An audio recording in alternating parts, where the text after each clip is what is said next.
지금부터 후쿠시마 오염수 방류 관련 브리핑을 시작하겠습니다. 먼저 박구현 국무일차께서 오염수 방류 대응 전반에 대해 설명하시겠습니다. 네, 국무일차장입니다.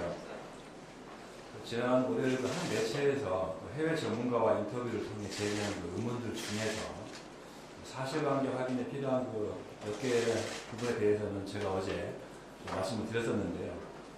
한두 가지 좀 추가 설명드릴 게 있어서 말씀을 드리도록 하겠습니다.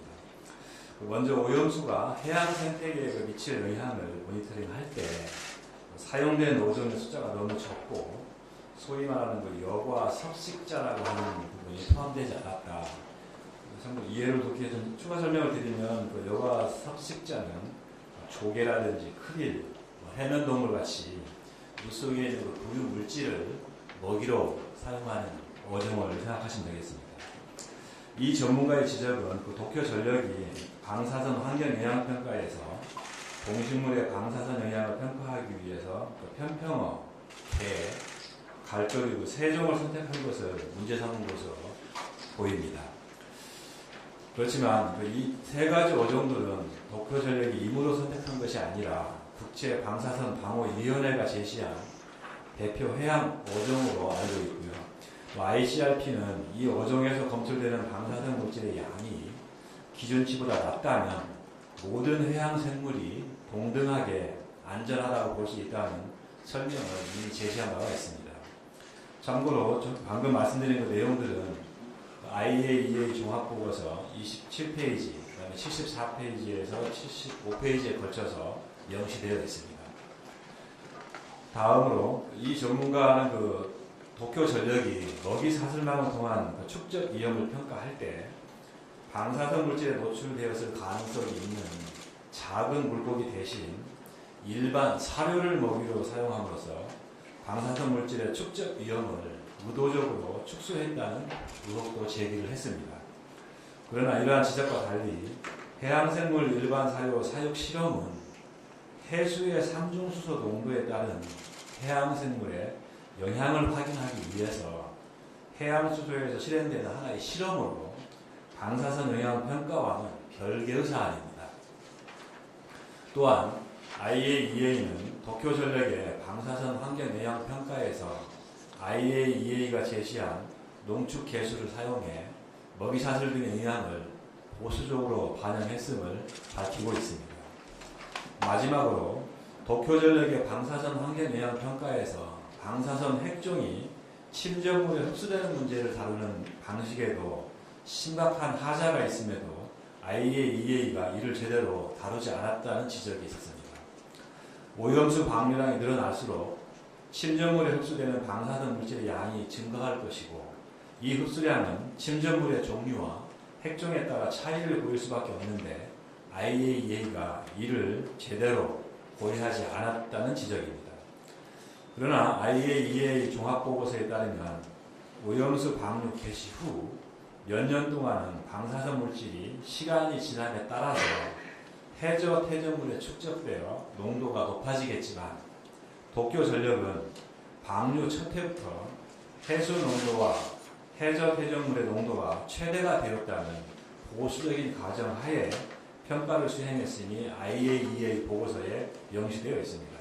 따라서 IAEA가 방사선 핵종의 침전물 흡수 관련 문제를 제대로 다루지 않았다는 지적은 타당하지 않습니다. 이상 제 설명을 마치겠습니다. 다음 박성훈 해수부 차관께서 우리해역 수산물 안전관리에 대해 설명하시겠습니다. 네, 8월 2일 기준 우리 수산물에 대한 안전관리 상황을 말씀드리겠습니다. 어제까지 추가된 생산 단계 수산물 방사능 검사 결과는 총 32개, 금년 누적 5,671건입니다. 전부 적합입니다. 어제까지 추가된 유통 단계 수산물 방사능 검사는 총 16건, 금년 누적 3,118건입니다. 전부 적합입니다. 이어서 국민신청 방사능 검사 게시판 있는 결과입니다. 시료가 확보된 경남 창원시 소재 유판자는 100가지 한 건을 조사한 결과 적합했습니다. 이를 포함해 국민신청 방사능 검사 게시판 운영을 시작한 지난 4월 24일 이후 총 134건을 선정하였고 125건을 완료해왔으며 모두 적합이었습니다. 현재 9건에 대해서도 시료 확보 후 공사가 이루어지는 대로 곧바로 결과를 공개하고 알려드리겠습니다. 수입 수산물 방사능 검사 현황입니다. 7월 31일에 실시한 일본산 수입 수산물 방사능 검사는 금년 누적 3,236건이고 방사능이 검출된 수산물은 없었습니다. 선박 평형 수에 대한 안전관리 현황입니다.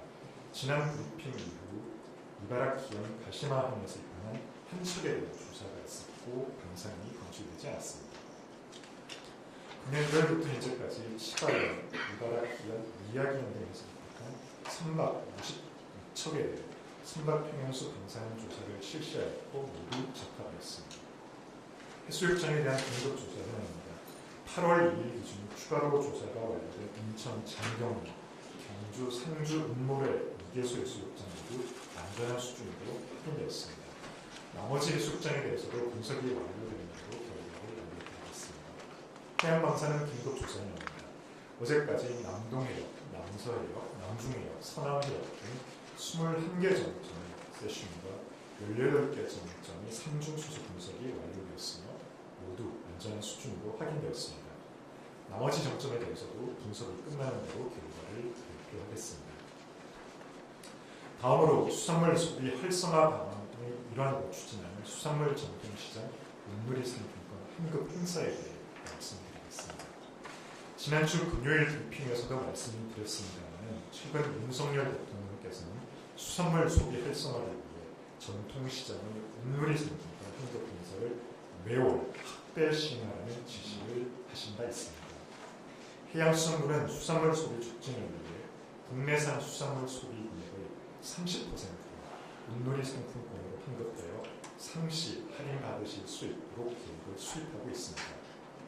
연말까지 물놀이 상품권 환급 행사 계획을 마련하여 국민 여러분 누구나 어디서든지 항상 저렴하게 안전한 물수산물을 즐기실 수 있도록 하겠습니다. 우선 여름 휴가철을 맞아 내일인 8월 3일부터 6일까지 나흘 동안 전국 28개 전통시장의 3,000여 개 점포를 대상으로 물놀이 상품권 환급 행사를 진행하고 더욱 확대해 나갈 예정입니다. 소비자들이 해당 시장의 참여 점포에서 국내산 수산물을 구매하시면 1인당 최대 2만 원 정도로 당일 구매 금액의 30%까지 물놀이 상품권으로 환급 받으실 수 있습니다. 대상 시장 환급 방법에 대한 자세한 정보는 2023년 대한민국 수산대전 공식 누리집과 해양수산부 보도자료를 통해 확인하실 수 있습니다. 이번 물놀이 상품권 환급 행사는 여름휴가 성수기에 맞춰 진행하는 만큼 국민 여러분께서 휴가지 전통시장을 방문하셔서 안전하고 맛있는 우리 수산물과 함께 즐거운 휴가를 보내시기 바랍니다. 이상입니다. 다음 김성일 원자력안전기술원 책임연구원께서 방사선 영향평가에 대해 설명하시겠습니다. 안녕하십니까. 한국원자력안전기술원 책임연구원 김성일입니다. 오늘은 방사선 물질이 해양으로 방출되었을 때 인간에 미치는 영향을 확인하기 위해 수행되는 방사선 영향평가의 주요 인자인 농축계수 그리고 선량환산 계수에 대해서 설명을 드리도록 하겠습니다. 방사선 물질의 해양 배출로 인한 피포선량을 예측하여 기준값 이내의 인지를 확인하는 것이 방사선 영향평가의 주된 목적입니다.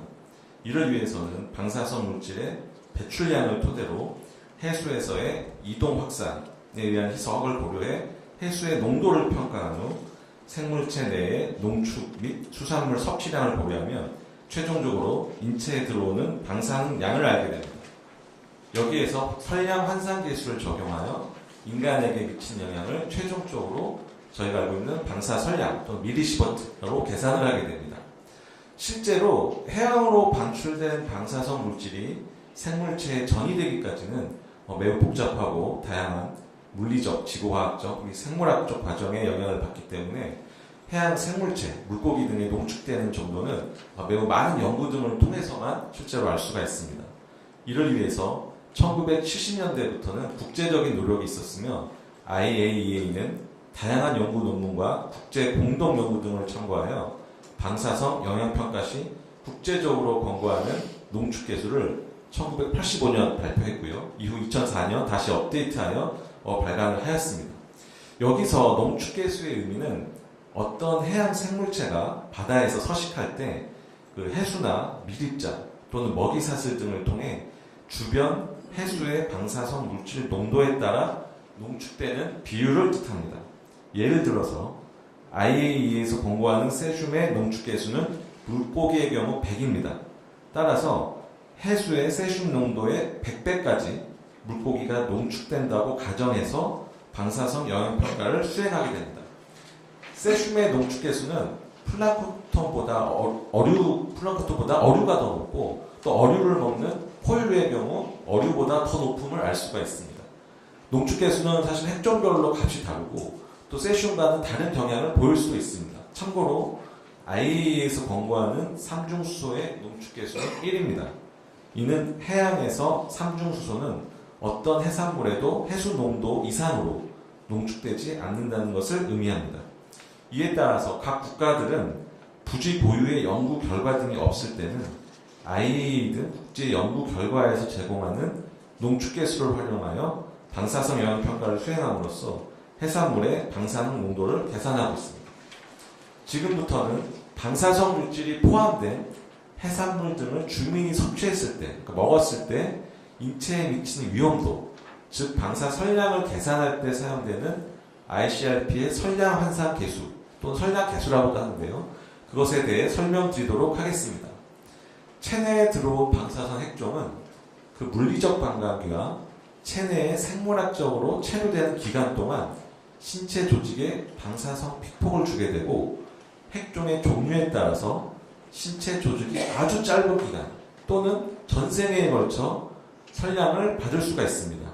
그래서 ICRP는 방사선의 장기적인 영향을 평가하기 위해서 방사성 물질 섭취 시점부터 일정 기간 발생할 것으로 예상되는 총 픽폭 선량을 산출할 수 있도록 선량 환산 계수를 제공하고 있습니다.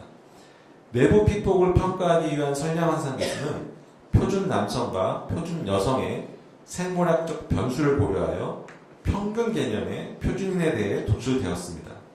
일단 방사성 물질이 섭취 등으로 체액으로 옮겨온 방사선 핵종은 다시 체내의 조직과 장기에 나누어 분포하게 되고 이후에 붕괴 또는 배설을 통해 소멸되어 가는 과정에서 체내 장기와 조직에 방사선 피폭이 이루어지게 됩니다. 그래서 ICRP는 이런 방사선 피폭 모델을 기반으로 각 핵종들의 연령 그룹별로 선량 환산 계수를 도출하여 제공하고 있으며 성인의 경우에는 50년, 유아 및 아동의 경우에는 70세까지의 영향을 고려하고 있습니다. 예를 들어서 삼중수소의 섭취에 따른 선량 환산 계수는 1.8 곱하기 10의 마이너스 8승 밀리시버트 퍼 베큐렐입니다. 이것의 의미는 삼중수소 1베큐렐을 체내에 섭취했을 때 이로 인해 받는 내부 피폭 선량이 1.8 곱하기 10의 마이너스 8승 밀리시버트라고 저희가 쉽게 계산할 수 있습니다. 세슘 137의 경우에는 선량 환산 계수가 1.3 곱하기 10의 마이너스 5승 밀리시버트 퍼 베큐렐이며 이것은 동일한 양을 섭취했을 때 삼중수소보다 약 722배 더 영향을 받는다는 것을 저희가 쉽게 알 수가 있습니다. 지금까지 생태계 농축 영향과 인체 내 장기간 내부 피폭을 방사선 영향 평가에 반영하는 방법에 대해 농축계수와 선량 환산 계수를 활용해 설명을 드렸습니다. 결론적으로 말씀드리면 방사선 영향 평가 시에는 방사선 물질이 해양으로 방출되었을 때 주민에게 가장 큰 영향을 주는 해산물 섭취에 따른 영향을 평가하게 됩니다. 이때 IAEA에서 제공하는 농축계수를 통해 먹이사슬 등 해양 생태계의 농축 영향을 반영하고 이를 ICRP에서 제공하는 선량 환산 계수를 통해 해산물 섭취 이후 70세까지 누적되는 영향을 반영하게 됩니다. 마지막으로 앞서 설명드린 선량 환산 계수 등 방사선 방어와 관련된 국제기구인 ICRP에 대해 간단히 소개해 드리도록 하겠습니다. 1928년에 설립된 ICRP는 방사선 방어에 관한 기본 원칙을 확립하고 국제적으로 적용해야 할 방사선 방어 체계 및 기준을 권고하는 비영리 기구입니다. ICRP는 방사선이 인체에 미친 영향을 과학적으로 규명하며 ICRP의 자문과 권고를 바탕으로 국제기구 및 각 국가 기관들이 방사선 방호와 관련된 기준을 설정하고 있습니다. ICRP 조직은 주위원회인 메인 코미션과 과학사무부 4개의 코미티, 전문위원회로 구성되어 있습니다. 그 외에도 특정 과제를 검토하는 태스크 그룹을 설치하고 운영하고 있습니다. 아울러 30개국 이상의 과학자, 방사선 방호, 의학 등에 관련된 과학자, 정책 및 실무 분야에서 세계적으로 인정받는 약 한 250명 이상의 전문가로 현재 구성되어 있습니다. 저희 한국원자력안전기술원 전문가 한 분도 주위원회 위원으로 활동하고 있습니다. 이상입니다. 이어서 기자님들의 질의에 대해 답변하는